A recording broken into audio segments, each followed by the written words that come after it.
Et là, il peut y avoir des chaos qui émergent, des soulèvements des cités, de l'outre-mer aussi.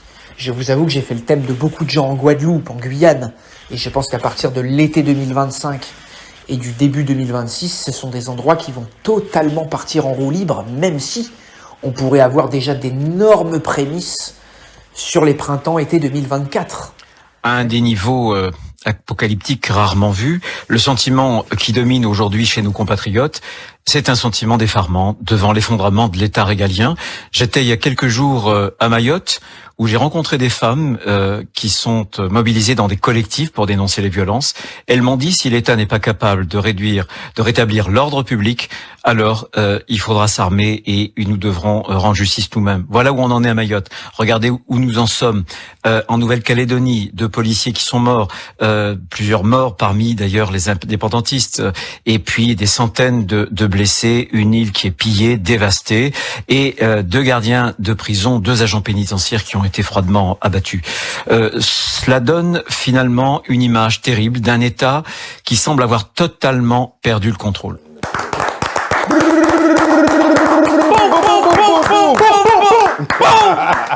Même si je pense que ces choses-là vont devenir peut-être très problématiques sur les étés 2025 et le début 2026, au point que Macron, juste à la fin de son mandat, il devra imposer un article 16, une dictature, une démocrature, parce que sinon, le pays va basculer dans les extrêmes et encore plus d'anarchie. L'actualité reste dominée évidemment par la situation en Nouvelle-Calédonie. L'État a décidé de faire revenir l'ordre. État d'urgence, envoi de troupes. Est-ce que c'est ce qu'il fallait faire ? Moi, je trouve que la réponse du gouvernement est très en deçà de la gravité de la situation. On est face à un chaos absolu. Je vois les témoignages qui sont là-bas de personnes qui sont recluses chez elles, un pillage généralisé. J'ai vu que 90% des chaînes de distribution à Nouméa avaient été intégralement détruites. Un racisme anti-blanc et anti-français décomplexé qui s'exprime par les mots et la violence.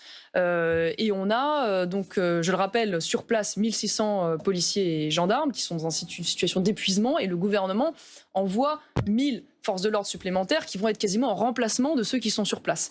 Je rappelle qu'au moment... Pourquoi en remplacement ?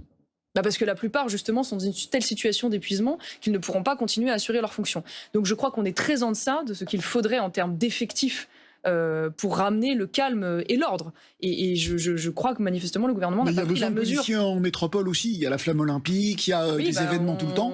C'est assez compliqué. On gère en effet les priorités. Voilà, on protège la flamme olympique. Moi, je crois qu'aujourd'hui, le rôle de l'État français, c'est d'être aux côtés de tous ces Français pacifiques et menacés en Nouvelle-Calédonie, qui voient leurs biens détruits, mais qui voient même leur domicile menacé, voire leur vie parfois, ou leur intégrité physique menacée. Je veux dire, on est dans un chaos qui ressemble à de la guerre civile. Il faut quand même en avoir conscience. Et du coup, pour bien comprendre, vous êtes d'accord avec ce qui a été décidé et vous saluez les décisions du gouvernement ?